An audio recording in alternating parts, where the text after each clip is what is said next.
नमस्कार दोस्तों, मैं प्रशांत कौशिक संवाद इंडिया के मंच पर आप सभी का हार्दिक स्वागत करता हूं, हार्दिक अभिनंदन करता हूं, हार्दिक अभिवादन करता हूं।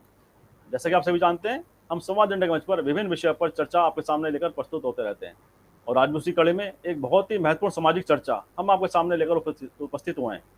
लेकिन चर्चा की शुरुआत से पहले हमारा आप सभी से आग्रह है कि अगर आपने संवाद इंडिया चैनल अभी तक सब्सक्राइब नहीं किया है तो कृपया उसे सब्सक्राइब कर दें, साथ ही बेल आइकन जरूर दबाएं जिससे संवाद इंडिया के अपडेट आपको समय से मिलते रहें। संवाद इंडिया के मंच पर आज की हमारी चर्चा है कन्या भ्रूण हत्या को लेकर। जिस तरह से हमारे देश की संस्कृति में, हमारी सभ्यता में कन्या को पूजा जाता है। नवरात्रि चल रही है, आज अष्टमी है और सभी जगहों में ज़्यादातर आज कन्या पूजन हो रहा है, कन्या को पूजा जा रहा है। उसके पश्चात भी समाज में आज भी कन्या भ्रूण हत्या का प्रचलन दिन प्रतिदिन बढ़ता जा रहा है। तो यह समाज के जो दोहरे मापदंड हैं इसको दिखाता है, साथ ही भारतीय सभ्यता और भारतीय संस्कृति के लिए चिंता का विषय है कि आखिर उस देश में कन्या भ्रूण हत्या का प्रचलन क्यों बढ़ रहा है जिस देश में कन्या पूजी जाती है, कन्या को देवी स्वरूप माना जाता है। तो आज इस गंभीर विषय पर चिंतन करने के लिए, विमर्श करने के लिए हमारे साथ बहुत ही वरिष्ठ पैनल जुड़ा हुआ है। जो लोग सामाजिक कार्यकर्ता हैं और पत्रकार के नाते उन्होंने समाज के उस दर्द को भी देखा है और उस कुरीति को भी बहुत गहरे तरह देखा है जिससे हमारा समाज पीड़ित रहा है। पैनल जुड़ा हुआ है, उनका मैं परिचय आपसे करा देता हूँ। हमारे साथ बहुत ही वरिष्ठ पत्रकार मनविंदर भिम्बर जी हैं, जो अनेक वर्षों से लगातार पत्रकार जगत में कार्य कर सामाजिक सरोकार के मुद्दे बहुत ही मजबूती से उठाती रही हैं और सामाजिक कुरीतियों के निदान के लिए भी उन्होंने अपनी लेखनी के माध्यम से भरसक प्रयास किया है। तो आज मनविंदर भिम्बर जी को मैं संवाद इंडिया के मंच पर बहुत बहुत उनका स्वागत करता हूँ, अभिनंदन करता हूँ। Thank you Prashant ji. इस साथ हमारे साथ पूजा सक्सेना जी हैं, जो कि रेडियो जॉकी भी हैं और साथ में पत्रकारिता के क्षेत्र में विभिन्न समय तक उन्होंने काम किया है अनेक पत्र पत्रिकाओं में और वह भी सामाजिक विषयों पर लगातार बात करती रही हैं, अपने लेखनी के माध्यम से, अपने रेडियो स्टेशन के माध्यम से सामाजिक विषयों को प्रमुखता से उठाती रही हैं। तो आज पूजा सक्सेना जी भी आगरा से हमारे साथ जुड़ी हुई हैं इस मंच पर संवाद इंडिया के। मैं उनका बहुत बहुत स्वागत करता हूँ, बहुत बहुत अभिनंदन करता हूँ। धन्यवाद, नमस्कार। इसके साथ हमारे साथ अंजू पांडे जी हैं, जो एक सामाजिक कार्यकर्ता हैं और बेटिया फाउंडेशन के नाम से एक एनजीओ चलाती हैं। वह लगातार बेटियों की सुरक्षा के लिए, बेटियों की पढ़ाई के लिए, शिक्षा के लिए लगातार प्रयास कर रही हैं, लगातार कार्य कर रही हैं। तो अंजू पांडे जी क्योंकि उस काम से लगातार जुड़ी हुई हैं तो वह जानते हैं कि समाज में आज भी बेटियों की शिक्षा को प्रति बड़ा दोहरे मापदंड है, कन्या सुरक्षा को लेकर बड़े दोहरे मापदंड है। तो आज इसी परिप्रेक्ष्य में आज हमारे साथ इस चर्चा में जुड़ी हुई हैं। अंजू पांडे जी का संवाद इंडिया मंच पर बहुत बहुत स्वागत करता हूँ, बहुत बहुत अभिनंदन करता हूँ। चर्चा की शुरुआत मैं मनविंदर जी से करता हूँ, क्योंकि उन्होंने अनेक वर्षों तक विभिन्न पत्रिकाओं में, समाचार पत्रों में काम किया है और अनेक वर्षों तक वह लगातार सामाजिक सरोकारों के मुद्दों पर लिखती रही हैं और सामाजिक लोगों के साथ उनका जुड़ाव भी रहा है। तो उनकी जो सोच है, उनकी जो समझ है, जो उन्होंने देखी है, समझी है, वह क्या दर्शाती है। साथ ही कन्या भ्रूण हत्या जैसा अभिशाप हमारे देश में, हमारे समाज में आज भी प्रचलन में है और लगातार बढ़ता जा रहा है। जो आंकड़े हैं कन्या भ्रूण हत्या के, वह डराते हैं। अगर इसी तरह से कन्या भ्रूण हत्या लगातार चलती रही तो देश में जो लैंगिक अनुपात है उसमें भी बहुत भारी अंतर देखने को मिलेगा, जो सामाजिक व्यवस्था पर के लिए बहुत नुकसानदायक है। तो आपका क्या सोचना है इस बारे में? आप किस नज़र से इसको देखती हैं? आपका जो अनुभव है वह क्या बताता है? मनविंदर भिम्बर जी। थैंक यू प्रशांत जी, आपने बहुत ही अच्छा सब्जेक्ट चर्चा में लाए हैं आप। आज कन्या पूजन का दिन भी है। हमने अभी 8 दिनों तक कन्या का पूजन, देवियों का पूजन किया है और कल नवमी है।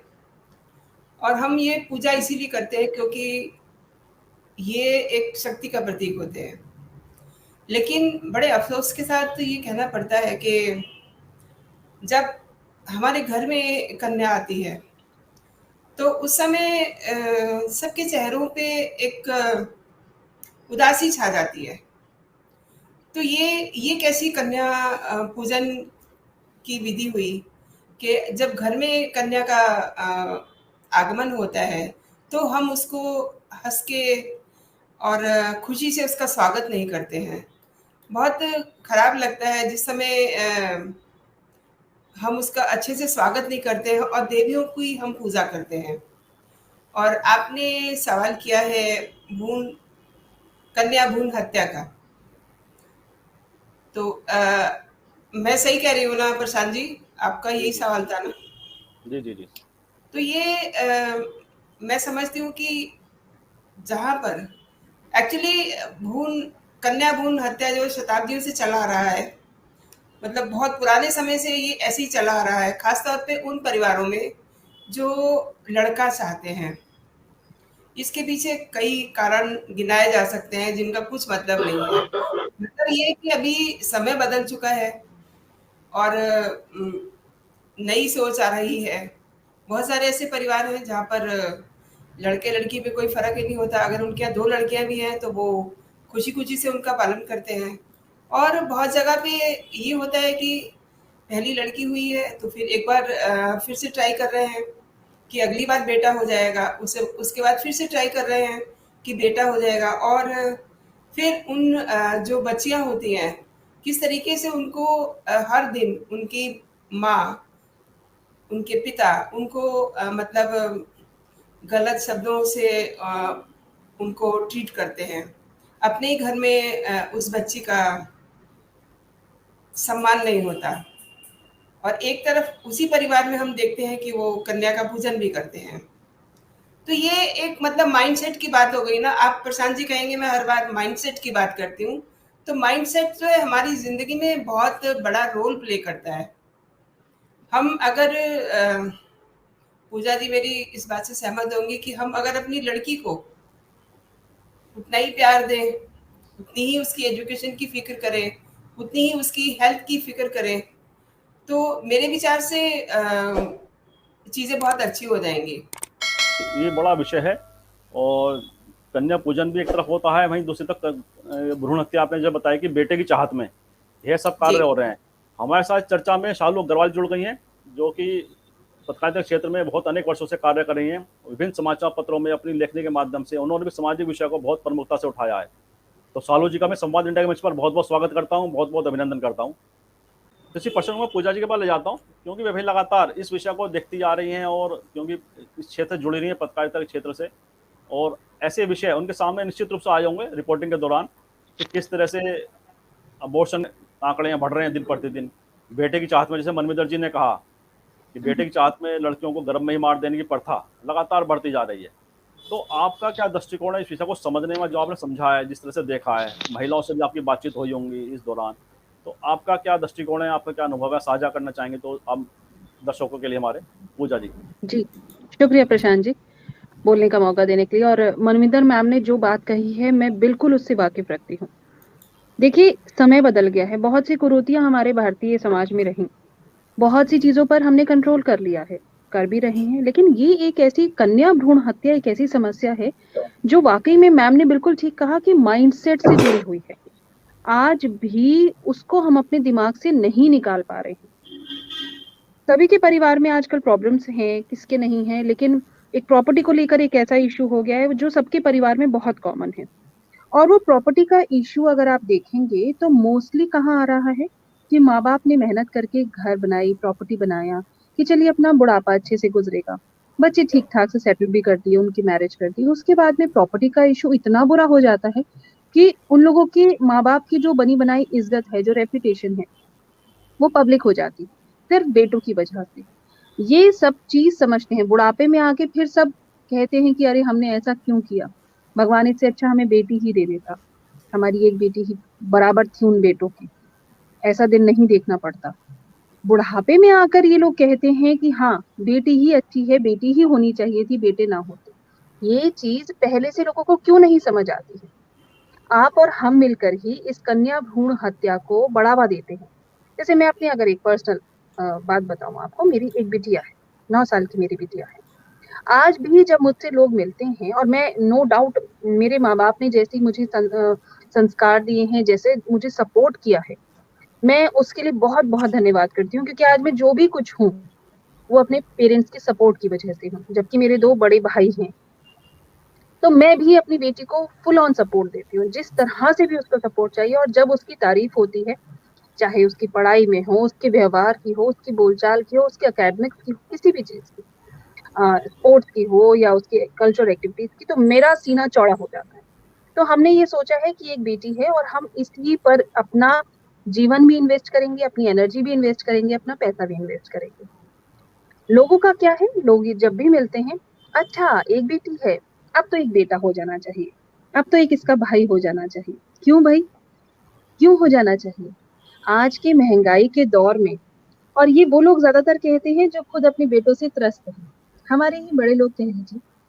जब आज के समय में इतनी महंगाई है कि आप एक बच्चे को ही क्वालिटी एजुकेशन दे सकते हैं, क्वालिटी लाइफ दे सकते हैं। मैं मानती हूँ हमारे पेरेंट्स ने बहुत मेहनत की, 3-3 4-4 बच्चे अच्छे से पाल लिए, लेकिन अब वो समय नहीं रहा है। और बेटियां भी कहीं कम नहीं रही हैं। कल ही की बात करूं, मुझे कल भी 2 केसेस ऐसे पता चले हैं कि वो अपने बेटों से बहुत दुखी हैं। मतलब वो जीने मरने की सिचुएशन है उनकी, और वो कहते हैं कि हम इनसे कोई मतलब नहीं रखना चाहते हैं, हमारी बेटियां ही हमारे लिए सब कुछ है। तो फिर क्यों वही बड़े बुजुर्ग लोग जब हमसे बात करते हैं तो ऐसा क्यों कहते हैं? और इसके साथ एक बहुत इंपॉर्टेंट बात मैं आपको बताना चाहूंगी कि ये शहर की अगर हम बात करें, अभी भी जैसे हम लोग रेडियो में जो हम रेडियो ब्रॉडकास्ट करते हैं उसके साथ साथ हम लोग नैरो कास्ट करते हैं। अब हम लोग कोविड सिनेरियो में लोगों के बीच जाते हैं, विभिन्न मुद्दों पर उनसे बातचीत करते हैं, रेडियो पर जो हमने कार्यक्रम बनाए हैं उन्हें सुनाते हैं, फिर उनके सवालों के जवाब उनको देते हैं। अगर कोई एक्सपर्ट की जरूरत है, हम एक्सपर्ट को भी उनके बीच लेके जाते हैं। वहां अब ये सोच नहीं है कि 4 बच्चे करो, 5 करो, या एक बेटी हो गई है, दूसरी बेटी होगी तो अब बेटा करना है, नहीं। वो ये सोचते हैं 2 हो गए, अब जो भी हो गए इनको अच्छे से कर लो। और कई लोग संपर्क करते हैं, हमारी बेटियों को पढ़वा दीजिए। कई गरीब लोग हैं, मेरी यूनिवर्सिटी में कई 4th क्लास के लोग हैं जो कैसे कैसे करके कमा रहे हैं और अपनी बेटियों को पढ़ाना चाहते हैं, हमें हमें संपर्क करते हैं, वो हेल्प कर दीजिए। लेकिन अगर हम अर्बन की बात करें, शहर की बात करें, तो शहर चाहे मेरठ हो, मैं मेरठ की बेटी हूँ, शादी के बाद आगरा सेटल हुई हूँ, चाहे मेरठ हो चाहे बड़ा शहर आगरा हो, मेरठ एनसीआर हो चुका है लेकिन अभी भी सोच एनसीआर वाली नहीं है। आगरा बड़ा शहर है लेकिन यहाँ पर भी इतने लोगों को मैं जानती हूँ, इतने स्कैंडल्स होते हैं कि बहुत हाई प्रोफाइल फैमिली की महिलाएं जुड़ी हुई हैं डॉक्टर्स के साथ, जो कि पब्लिक में जाके बड़ी बड़ी फैमिलीज को ढूंढती हैं जिन्हें बेटा चाहिए, उनके साथ में दलाली का काम करती हैं, जैसा जो क्लाइंट पड़ जाए, 20,000 का, 50,000 का, 2 लाख का, और उसके बाद अगर बेटा हो जाता है तो खुशी खुशी वो लोग और दे देते हैं। और ये मैं बहुत हाई प्रोफाइल फैमिलीज की बात बता रही हूँ। उन्होंने डॉक्टर्स से संपर्क कर रखा है, वहां पे सोनोग्राफी होती है, वहां पे एबॉर्शंस होते हैं, और एक्सट्रीम तक जाके जो गलत काम हो सकते हैं वो होते हैं। तो ये कौन है? ये वो तबका नहीं है जो कम पढ़ा लिखा है, ये वो तबका है जो बहुत पढ़ा लिखा है, ये वो तबका है जो बहुत अच्छे से कमा चुका है, समझदार है। फिर ये कुरीति क्यों अभी भी हमारे बीच में है? तो मैं मैम की बात को बिल्कुल सपोर्ट करती हूँ कि सिर्फ इसका दिमाग का माइंडसेट का खेल, जहां हमने अपनी सोच बदली वहां सब कुछ है। आज के इस एग्जाम्पल को ही देख लीजिए कि आज हम 3-4 महिलाएं जुड़ी हुई हैं और प्रशांत जी हम सबका इंटरव्यू ले रहे हैं। अगर मैं अपने विश्वविद्यालय की बात करूं तो हमारे विश्वविद्यालय में पहली महिला वाइस चांसलर ने कल अपॉइंटमेंट उनका हुआ है, कल उन्होंने यहाँ ज्वाइन किया है, पहली महिला वाइस चांसलर रही हैं। 1927 में डॉक्टर भीमराव अंबेडकर विश्वविद्यालय आगरा स्थापित हुआ था और तब से लेके अब पहली महिला। तो कितने गौरव की बात है ये। हम लोग चांद पर जाने की बात कर रहे हैं, हम महिलाओं को कहीं भी ले जाने की बात कर रहे हैं, कहते हैं कि ये सब कुछ कर सकती हैं, दुर्गा का प्रतीक है, नारी शक्ति है। लेकिन जब बात बेटी की होती है तो हम लोग इतनी छोटी सोच क्यों रखते हैं? Thank you.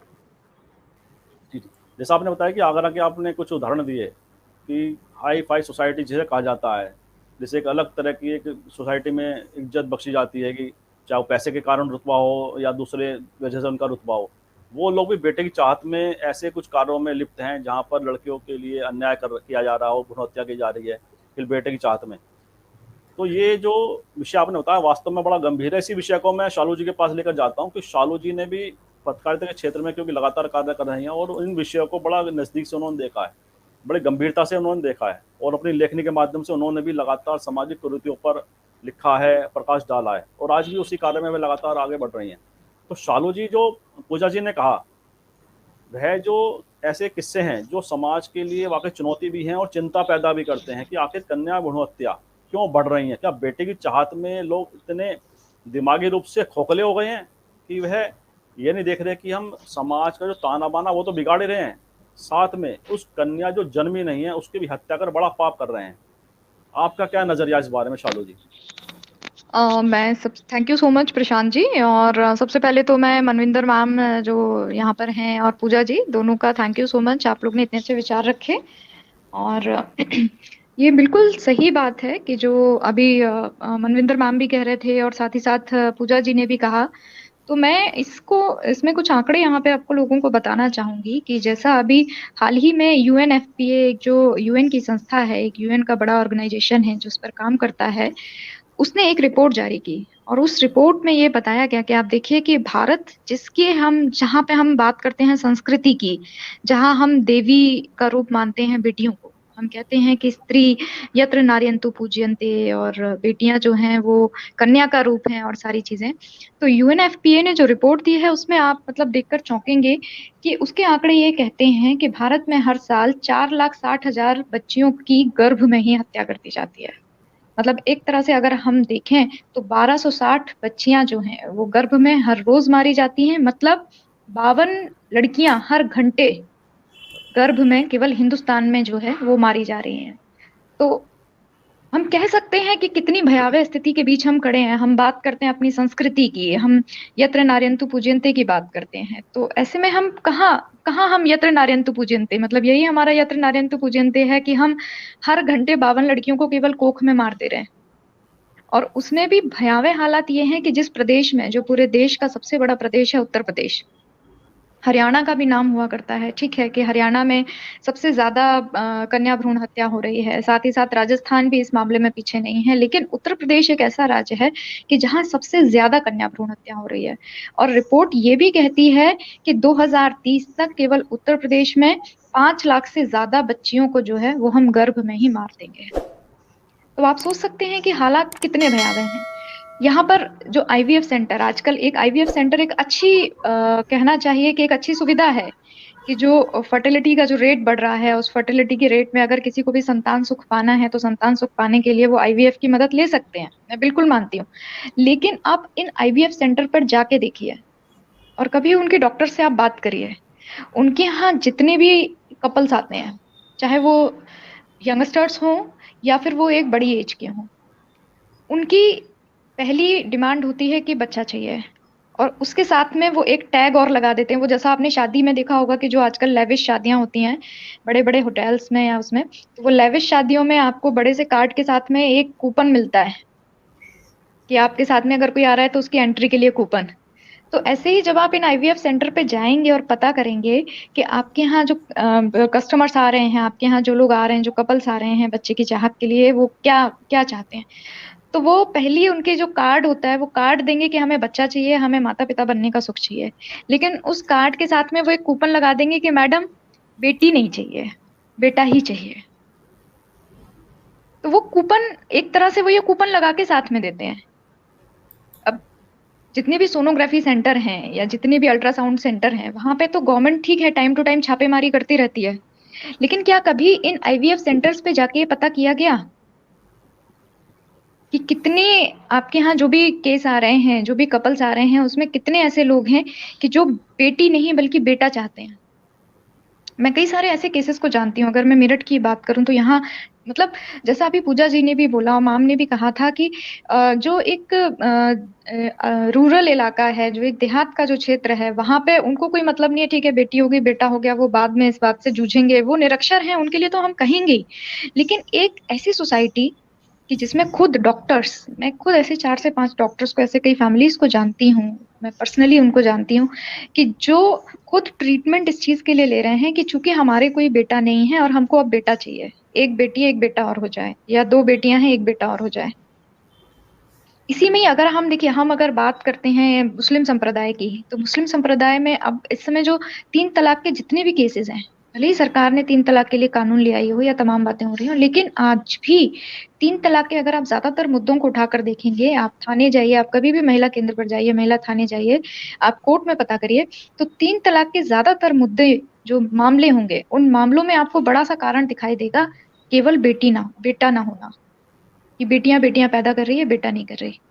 और आप सभी चूंकि पत्रकारिता जगत के हैं और हम सभी लगातार खबरों में अपडेट रहते हैं, तो ऐसी चीजें हमारे सामने आती रहती हैं।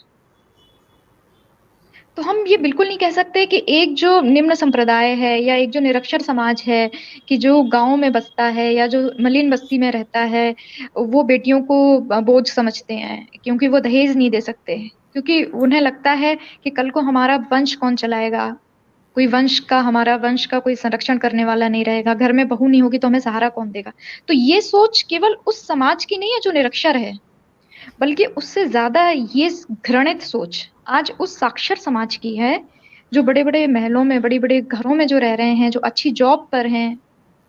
मतलब हमारे ही परिवार में हमारे जो कुछ रिलेटिव्स हैं जिनकी बेटियाँ हैं, तो मुझे कितनी बार बोला गया उनके लिए कि आप कैसे भी करके, कुछ भी करके किसी अनाथ आश्रम से, यहाँ से, वहाँ से कुछ करिए कि इनके घर में एक बेटा हो जाए। तो हम समझ सकते हैं कि मतलब एक संपन्न समाज, एक जिसको हम बोलते हैं, जिसको हम सो कॉल्ड एक बड़ा एलीट क्लास जिसको हम कहते हैं। तो वो उस एलीट क्लास की सोच कितनी निम्न दर्जे की है, वो हम देख रहे हैं। और वो भी तब, मतलब वो भी उस सदी में हम देख रहे हैं कि जब आज हम 21वीं सदी में हैं, जहाँ लड़कियां जो हैं, वो फाइटर पायलट भी हैं, वो प्लेन भी चढ़ा रही हैं। सीमा भवानी जो है वो बीएसएफ को भी कमांड कर रही हैं। अगर हम देश के पीएम की बात करें तो देश के पीएम की पर्सनल सेक्रेटरी भी जो है वो महिला ही आईएएस ऑफिसर है।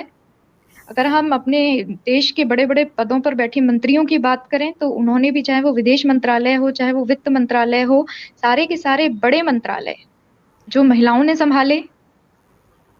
तो उस युग में, उस 21वीं सदी में भी हम इतनी घृणित सोच से आज भी हमारा समाज जूझ रहा है, तो हम समझ सकते हैं कि हमारी शिक्षा का क्या महत्व है। और जितनी भी, मुझे तो लगता है कि जितनी भी ये जो जागरूकता कार्यक्रम होते हैं या जो होते हैं, वो शायद सिर्फ कागज़ों तक रह जाते हैं। आप उनकी लोगों की सोच को आप नहीं बदल पा रहे हैं। बात इतनी है कि कभी फ़ाइल ओपन होती है, तो वो सबको दिखाई देती है, लेकिन यहाँ फ़ाइल बंद है और इसलिए वो सब समाज को या लोगों को नज़र नहीं आता। जो बड़ी गंभीर आपने बातें बताई और समाज की उस जो संकीर्ण सोच है उसको आपने बड़े अच्छी तरह से उजागर किया। मैं इसी कड़ी को मनविंदर जी के पास जाता हूँ। और जो शालू जी ने कहा कि सोनोग्राफी सेंटर पर तो छापे प्रशासन के पड़ते रहते हैं, उस व्यवस्था के छापे पड़ते रहते हैं, लेकिन आईवीएफ सेंटर का जो उन्होंने जिक्र किया, वास्तव में वह गंभीर प्रश्न है और उस तरफ शायद ना कि शासन प्रशासन ने कभी कोई ध्यान दिया है। तो आईवीएफ सेंटर का जो उपयोग होना चाहिए उसका, लेकिन दुरुपयोग जो होने की जो बात उन्होंने संकेतों में इशारा किया है, बताया है, तो वह तो बड़ा संकट का कारण है। तो इसमें मनविंदर जी आपका क्या विचार है, आपका क्या सोचना है? शालू जी ने जितनी बातों की ओर इशारा किया है, वाकई में बहुत ही गंभीर मसले हैं। और ये जो आईवीएफ सेंटर की बात है, ये मैं बिल्कुल सहमत हूँ। इन सेंटर्स पे यही हो रहा है और इसमें ये माता-पिता जो आईवीएफ के लिए जाते हैं, वो ये बात ज़रूर कहते हैं कि हमको लड़का ही चाहिए। दरअसल इसके पीछे जो सोच है वो ये है कि आमतौर पे माता-पिता जो शिशु लड़की होती है उसको टालते हैं, क्योंकि उनको कहीं न कहीं दिमाग में ये लगता है कि जब ये बड़ी होगी तो इसकी एक बड़ी कीमत चुकानी पड़ेगी। और ऐसा भी उनका एक सोचना रहता है कि लड़कियाँ हमेशा एक प्रोडक्ट होती हैं और जो लड़के होते हैं वो उनको एक उत्पादक के तौर पे देखा जाता है। जब इस तरह की विचारधारा हमारे समाज की होती है, तो आप सोचिए कि फिर लड़कियों को पैदा क्यों होने देंगे वो लोग? अच्छा, अभिभावक ये भी समझते हैं कि लड़का उनका जीवन भर कमाएगा और उन्हीं के पास रहेगा और लड़की शादी होके अपने घर चली जाएगी। लेकिन ये सब चीज़ें जो हैं, ये अब गए ज़माने की बातें होती जा रही हैं। इसके बावजूद जो शालू जी ने ये कहा है कि आईवीएफ सेंटर पे लड़के की ही डिमांड की जाती है, प्रेफ़र वो लड़के को ही करते हैं। तो ये बिल्कुल सही बात है और मेरी भी कई ऐसे आईवीएफ सेंटर्स को मैं जानती हूँ, जहाँ पर लड़के के लिए ही वो लोग जाते हैं। हालाँकि हमारे साथ कोई डॉक्टर नहीं है, लेकिन फिर भी इतना हम सब लोग जानते हैं कि अगर आईवीएफ पे वो ये बात कहते हैं, तो आईवीएफ में कोई ऐसा जादू नहीं होता कि वो उनको लड़का ही देंगे, ऐसा कुछ भी नहीं है। बल्कि उसमें तो ज़्यादातर 2-2 बच्चे होते हैं, या मतलब कई बार अंदर में डॉक्टर को ये पता चल जाता है कि बच्चे 3 हैं या 4 हैं। जानबूझकर वो भ्रूण ज़्यादा डालते हैं ताकि एक भ्रूण जो है कम से कम फर्टाइल होकर के सामने आ जाए। तो होता क्या है कि कम से कम में 2 वो रख लेते हैं।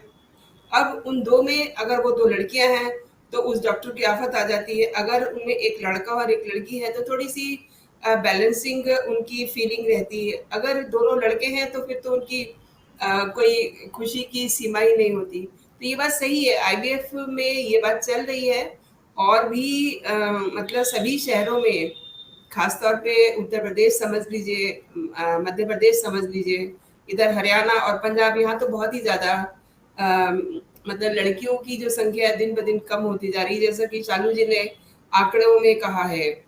तो एक दिन फिर ऐसा ही आएगा ना कि हम जो हमारे बेटे हैं, उनके लिए हम लड़कियां कहाँ से खोजेंगे?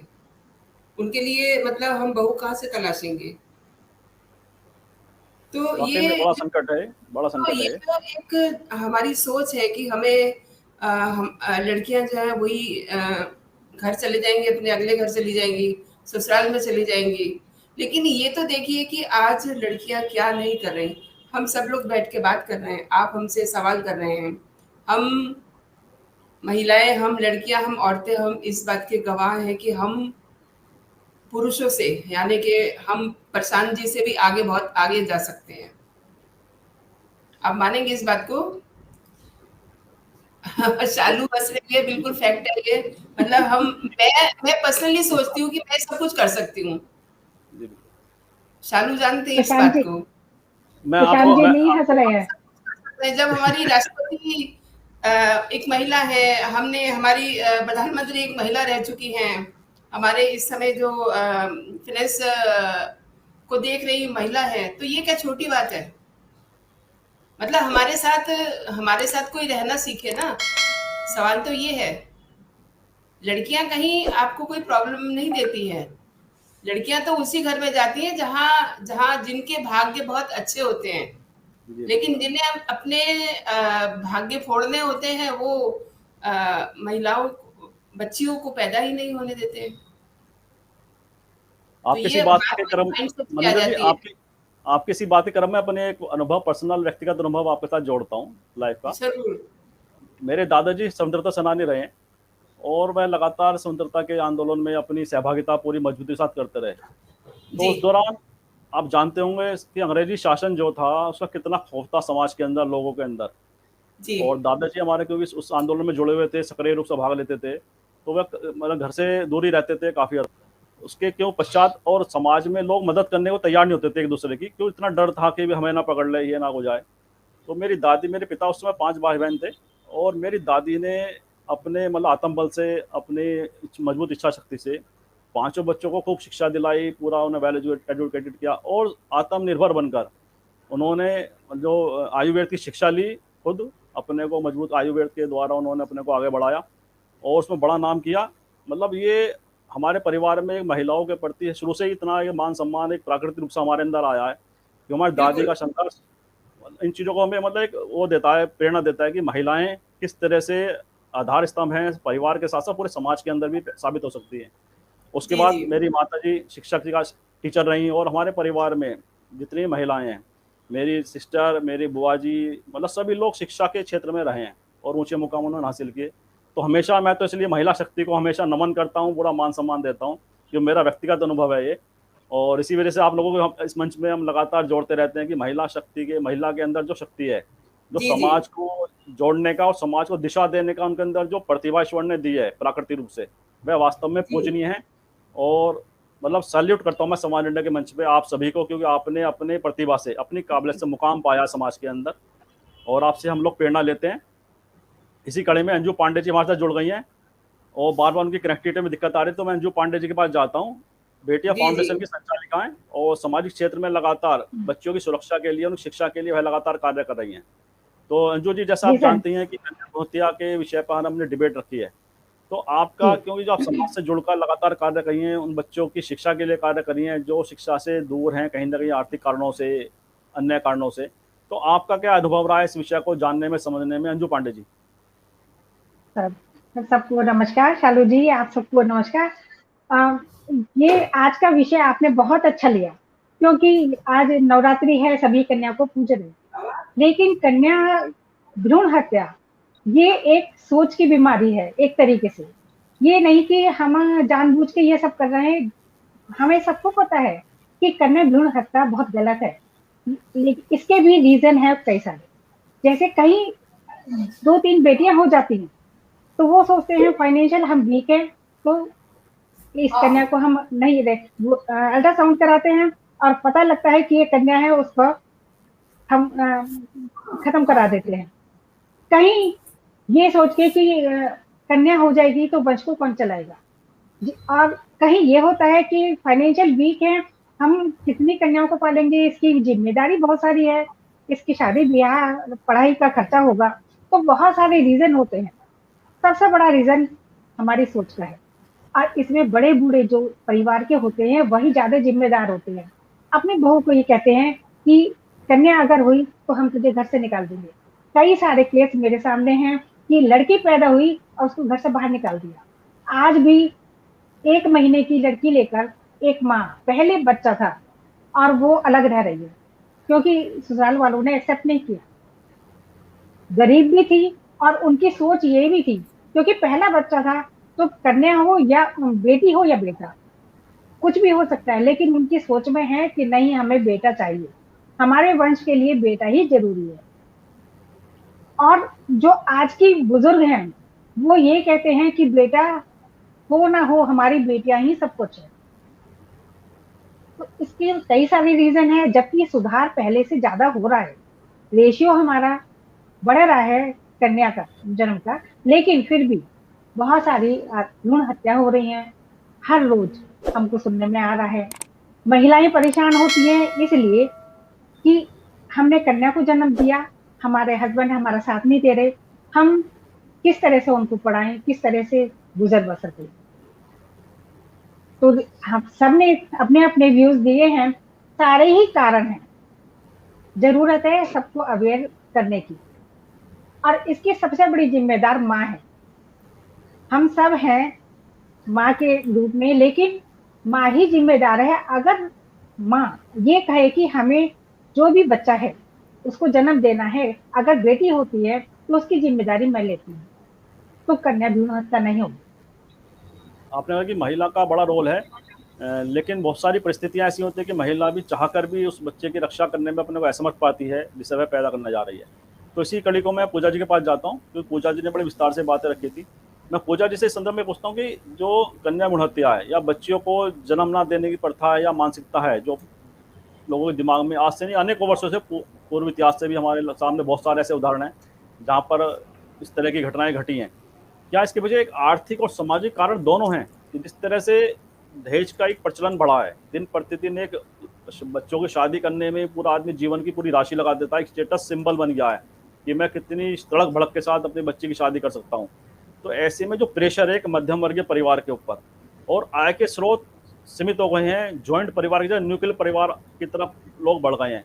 तो ऐसे में केवल पूरे परिवार की जो मिलजुल कर एक बच्चों की शादी होती थी, उनका विवाह संस्कार होते थे, उसमें अब एक ही व्यक्ति पर, माता पिता पर सारा बोझ पड़ गया है। तो ये जो आर्थिक बोझ हो सकता है इसके पीछे कारण, या सामाजिक सुरक्षा एक बहुत बड़ा कारण है इसके पीछे। आप क्या सोचते हैं पूजा जी इस बारे में? पूरे परिवार को अपना दिमाग, अपना माइंड करना होगा। दूसरी इंपॉर्टेंट बात कि हम लोग एक एलीट क्लास की बात कर रहे थे, तो आप अब समझ सकते हैं, आप लोग मेरी बात से वाकिफ होंगे कि आईवीएफ सेंटर कौन जा सकता है?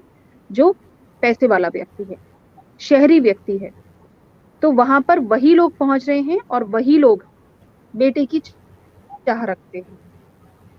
इसकी ये भयावह स्थिति के साथ बहुत दर्दनाक स्थिति भी है हम लोगों के लिए, क्योंकि डॉक्टर बांध दिया जाता है, उसमें वो पूरी तरह से इन्वॉल्व है। अगर डॉक्टर्स ही रिजिड हो जाए कि नहीं हम ये काम नहीं करेंगे, और ऐसे अच्छे डॉक्टर्स भी होते हैं, अगर वो बिल्कुल रिजिड हो जाए, अगर वो बिल्कुल पैसे के लालच में ना आए, क्योंकि पैसे की कोई किसी डॉक्टर के पास कमी नहीं होती, तो ये चीजें पॉसिबल हो ही ना। डॉक्टर्स का इसमें बहुत बड़ा रोल है। और एक बात ये कि जो लोग ये कहते हैं कि भाई बेटा हो हमारे पास में, कल को बहू सेवा करेगी, बेटा हमारे पास रहेगा और बेटी की शादी में बहुत खर्चा होगा, दहेज देना होगा। आज मैं आप सबसे पूछती हूँ, आप और हम इसी समाज का हिस्सा है, कौन से बेटे की शादी में कम खर्चा होता है इन कंपेयर टू बेटी? आजकल हम अपना रुतबा दिखाने के लिए अच्छे से अच्छी शादी करते हैं, बेटे की शादी में भी उतना ही खर्चा होता है जितनी की बेटी की शादी में खर्चा होता है। ये दिमाग की सोच बना ली है कि हम बेटी वाले हैं।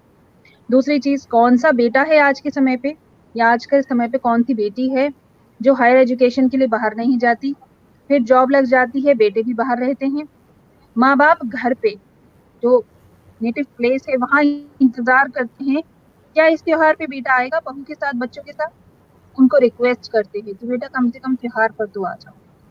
तो किस सेवा की हम बात कर रहे हैं, किस साथ रहने की बात कर रहे हैं, या कौन सी कमाई आज के समय पे? मैं ये नहीं कहती कि सभी बेटे गलत हैं, exceptional cases are always there हैं, बहुत अच्छे लोग हैं, लेकिन ये जो जिन लोगों की खासतौर से ये सोच है, जब वो बचपन से ही अपने बेटों के दिमाग में भी ये डाल देंगे कि बेटा तुम सुपीरियर हो, तुम बेटे हो क्योंकि, और ये इंफीरियर है क्योंकि ये लड़की है। हमने अपने बच्चों की नींव में ही डाल दिया कि महिला नीची है, बेटी नीची है। जब हमने, और उसकी इज्जत भी नहीं करनी है, जब हमने बच्चों को सोच में ही ये डाल दिया, तो बड़े होकर वो ये क्यों नहीं करेंगे? जैसा हम करते हैं वैसा ही पाते हैं। तो वो माँ बाप जो शुरू से ऐसे अपने बेटों को पालते हैं राजा जी बनाकर, वही बेटे होते हैं जो बुढ़ापे में उनका सहारा नहीं बनते। और आजकल 95% बेटा बहू बाहर रहते हैं, चाहे जॉब की वजह से रहे, चाहे काम की वजह से रहे, तभी मेरी बात से वाकिफ रखते हैं। Thank you. ये बिल्कुल सही कहा आपने कि बच्चे आजकल बाहर ही हैं जॉब के कारण, शिक्षा के कारण।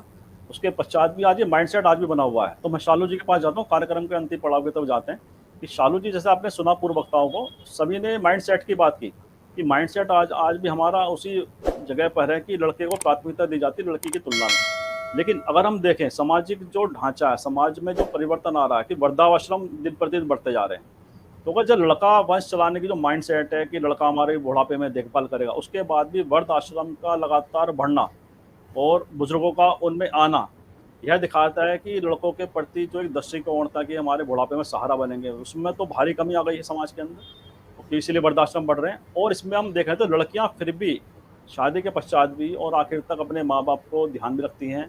बहुत सारे ऐसे उदाहरण आपके सामने भी आएंगे, मेरे सामने भी हैं कि लड़कियां अपने माता पिता की लड़की की तुलना में ज़्यादा देखभाल कर रही हैं।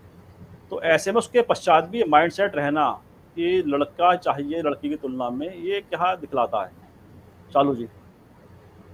हाँ, ये बिल्कुल, thank you so much Prashant जी। और ये बिल्कुल सही बात है कि जब हम देखते हैं कि हम कहते हैं हमारे समाज में कि बेटा ही पालनहार है या बेटा ही जो है वो बुजुर्गावस्था में माँ बाप का सहारा है, उसके बावजूद आखिर वृद्धाश्रम में इतने बुजुर्गों की संख्या क्यों बढ़ती जा रही है या वृद्धाश्रम और तेजी से क्यों खुलते जा रहे हैं?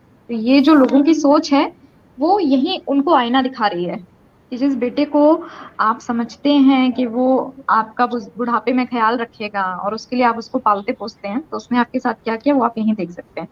और रही बात, ये जो बात आपने कही कि उसके बावजूद भी, कि बेटा होने के बावजूद भी इतनी तेजी से वृद्धा आश्रम और जो ओल्ड एज होम्स हैं वो लगातार बढ़ रहे हैं, तो ये कहीं ना कहीं एक दोहरी मानसिकता है कि जो जिससे हमारा समाज, वो चाहे कोई भी वर्ग हो, वो कोई भी संप्रदाय हो, मैं बात यहाँ पे सिर्फ किसी एक संप्रदाय या जाति की नहीं करूंगी, वो पूरा ही पूरा समाज इसमें शामिल है कि हमारा पूरा समाज ही आज एक दोहरी मानसिकता के साथ जी रहा है कि उसे समाज में दिखाने के लिए तो कहने को चाहिए कि नहीं जी हम तो बेटियों को बहुत मानते हैं, हमें तो अब बेटा नहीं चाहिए और हमारे लिए तो बेटी ही सब कुछ है।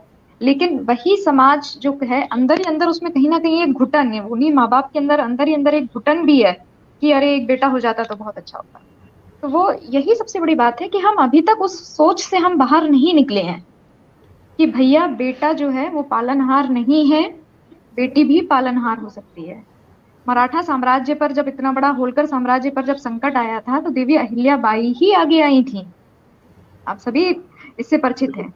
सही बात है कि होलकर समाज जब पूरा होलकर परिवार जब खत्म होने पर, उनका पूरा शासन उनका खत्म होने पर उस कगार पर था, तो अहिल्याबाई ने ही शस्त्र उठाया था जब झांसी संकट में थी तो झांसी की रानी लक्ष्मीबाई ही आगे आई थी। हमारे देश में भी जब भी कभी ऐसे हालात बने, जब हमारे यहाँ भी नासा जो है वो हमारा इसरो भी जब अपना मंगलयान लॉन्च करता है, तो मंगलयान लॉन्च करने के दरमियान उस स्पेस सेंटर में महिलाओं की संख्या ज्यादा होती है बनस्पत पुरुष वैज्ञानिकों की। तो ये चीजें हमें सोचनी होंगी कि उस दोहरी मानसिकता से हम बाहर निकलें और इस चीज को मन से अपनाना होगा कि नहीं, बेटी भी माँ बाप का सहारा बन सकती है और बन रही है। और अब तो आप देखिए कि अब तो बेटियां जो है वो क्रिकेट के मैदान तक भी हैं, सेना में भी हैं और वकालत में भी हैं। जो कुछ क्षेत्र छूट गए थे बेटियों से, अब तो वहां पे भी बेटियां आ गई हैं और बहुत अच्छा कर रही हैं।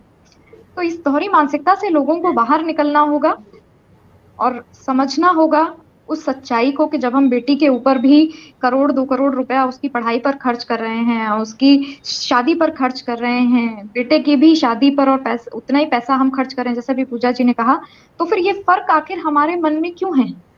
इस फर्क को हमें मिटाना होगा। आजकल आप खुद देखिए, आप अपने आसपास भी देखते होंगे कि कई बेटियां ऐसी हैं जो शादी के बाद भी अपने माँ बाप को अपने साथ रखती हैं, जिनके घर में नहीं है कोई भाई, या पता चला भाई की फैमिली का कोई डिस्प्यूट चल रहा है पेरेंट्स के साथ में, तो बेटियां अपने साथ में रख लेती हैं अपने पेरेंट्स को कि ठीक है, मैं अपने साथ अपने पेरेंट्स को रखूंगी।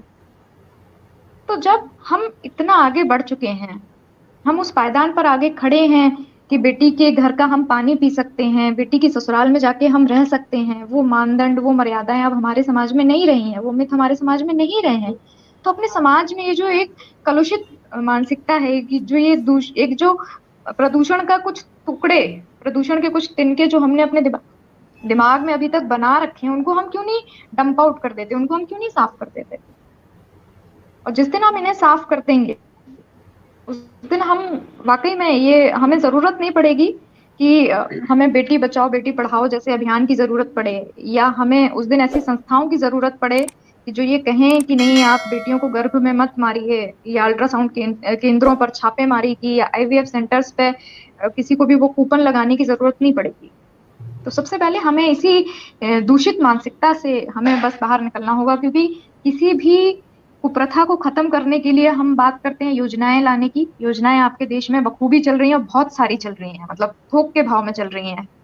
हम बात करते हैं NGOs की, तो सामाजिक संगठन, स्वयंसेवी संस्थाएं बेटी बचाओ के नाम पे बहुत सारे चल रहे हैं, इतने ज्यादा चल रहे हैं कि मतलब मुझे लगता है इतनी अगर बेटियां बच जाएं तो ज्यादा अच्छा है, बजाय उन सेंटर्स के। तो इतने NGOs चल रहे हैं। अगर हम बात करें कि कानून बनना चाहिए, तो कानून भी इस देश में गर्भ जो बेटियों की जो हत्या गर्भ में कर दी जाती है, उसको लेकर इस देश में तमाम कानून भी हैं, वो अमेंडमेंट भी होते रहते हैं, उनके लिए टीमें भी बनी हुई हैं। स्वास्थ्य विभाग का एक पूरा का पूरा महकमा जो है PCPNDT, वो सिर्फ इसी पर ही काम करके मोटी मोटी तनख्वाहें भी ले रहा है। तो संसाधनों की अब कोई आवश्यकता नहीं है कि हमें संसाधन जुटाने हैं, संसाधन बढ़ाने हैं या प्लानिंग बनानी है, उसकी बिल्कुल कोई आवश्यकता नहीं है। जरूरत सिर्फ और सिर्फ उस चीज की है कि जो हमने अपने दिमाग में बैठा रखी। हमें सोचना होगा कि मेरे घर में जो बेटी बैठी है, जब मेरे पास ऑलरेडी एक संतान है, तो मुझे अब दूसरी, तीसरी, पांचवी संतान की क्या आवश्यकता है, भले वो बेटी हो या बेटा हो। हमें संतान पर फोकस करना होगा, ना कि हमें उसके जेंडर पे फोकस करना होगा। सबसे बड़ी जो लब्बो-लुआब जो बात है कि आप संतान पर फोकस करिए, आप बच्चे पर फोकस करिए, ना कि उसके जेंडर पे, कि वो बेटा है या बेटी। इसी के साथ मैं अपनी बात को यहाँ खत्म करूंगी। Thank you so much. आपने बहुत ही महत्वपूर्ण बात कही कि हमें संतान के जेंडर पर नहीं, संतान पर भरोसा रखना चाहिए, उसी संतान के प्रति अपना पूरे दायित्व को निभाना चाहिए। और कलुषित मानसिकता की बात की, ये वास्तव में समाज की चिंता का विषय है। जब तक ये प्रदूषण जो दिमाग में भरा हुआ है तो दूर नहीं होगा, जब तक हम इस जो कुरीति को दूर नहीं कर पाएंगे। और आज की चर्चा की जो गंभीरता थी, आप सबने उस गंभीरता पर बहुत अच्छी तरीके से अपना दृष्टिकोण रखा, और समय की बाध्यता के कारण इस विमर्श को आज हमें अभी समाप्त करना पड़ेगा। लेकिन ऐसा लगता है कि इसमें अभी बहुत सारी बातें आपके द्वारा आनी थी, और भविष्य में निश्चित रूप से आने वाले समय में इस टॉपिक को हम आगे बढ़ाएंगे। और इस विमर्श में जुड़ने के लिए मैं आप सभी का बहुत बहुत धन्यवाद व्यक्त करता हूँ। मनविंदर भिम्बर जी का धन्यवाद व्यक्त करता हूँ, अंशु पांडे जी का, शालू जी का, पूजा जी का, कि उन्होंने अपने समय में से इस विमर्श में शामिल होने का अपने समय निकाला, और हमारे दर्शकों के सामने आपने बहुत ही सार्थक रूप से इस विषय को विश्लेषण किया, और उसके जो मापदंड हैं विभिन्न तरह के, उस पर आपने प्रकाश डाला, और समाज का दोहरा रवैया जो है उस पर आपने बहुत ही अच्छी बेबाकी से अपनी बात रखी। तो मैं आप सभी का पुनः आभार व्यक्त करता हूँ, पुनः धन्यवाद व्यक्त करता हूँ और इस चर्चा को इन शब्दों के साथ हम विराम देते हैं और आप सभी से आग्रह करते हैं कि अगर आपने संवाद इंडिया चैनल जी प्रशांत जी चाहूंगी माहौल को थोड़ा सा हल्का करके विराम करते हैं। ये साफ सफाई हमें माइंडसेट की बहुत जल्दी करनी होगी क्योंकि लोग अष्टमी और नवमी पे लड़कियां ढूंढने लगे हैं, लड़कियां नहीं मिलती हैं। जैसा एक एग्जाम्पल बताऊं, आज मेरी सोसाइटी बहुत एलीट क्लास की सोसाइटी है, कमिश्नर्स, पुलिस महकमे के लोग, डॉक्टर्स, बहुत पैसे वाले लोग रहते हैं। आज सोसाइटी के ग्रुप में मैसेजेस चल रहे थे माताओं के, घर में बेटियां हो प्लीज वो अपनी बेटियों को इस फ्लैट नंबर में भेज दीजिए। फिर मैसेज आया, अरे 9 बेटियां नहीं हो पा रही हैं, 11 बेटियां नहीं हो पा रही हैं। देख रहे हैं हम लोग कहाँ जा रहे हैं, जहाँ 250 परिवार रहते हैं। अच्छा जी। ये समाज के उसी तरफ इशारा करता है कि समाज में जो लैंगिक अनुपात में भारी कमी आ गई है और उसके पीछे दृष्टिकोण के लिए वही है कि लड़का प्राथमिकता है लड़की की तुलना में, तो इस दृष्टिकोण को बदलने की आवश्यकता है। और समाज के जैसा कहा था कि उसमें कोई ऐसा नहीं कि कोई अमीर या गरीब, ये हर वर्ग में ये देखा जा रहा है, ये कुरीतियाँ हर जगह हैं, चाहे वो उसका रूप किसी तरह से वो उसे प्रदर्शित करते हैं या नहीं करते हैं। ये वास्तव में आपने जो बताया लाइव एग्जाम्पल आपने दिया कि आपकी सोसाइटी में किस तरह से आज ये चर्चा थी कि लड़कियां नहीं हैं और लड़कियों की मतलब पूजा करने के लिए लोग ढूंढ रहे हैं। तो जहाँ कन्या पूजन होता है देश के अंदर, वहाँ एक बात मैं भी कहना चाहती हूँ। लड़के और लड़की के बारे में हमने बहुत सारी बात की, लेकिन एक लाइन की बात है कि लड़का जो आपका बेटा है वो आपका बेटा तब तक रहता है जब तक उसकी शादी नहीं होती है, ऐसी कहावत है।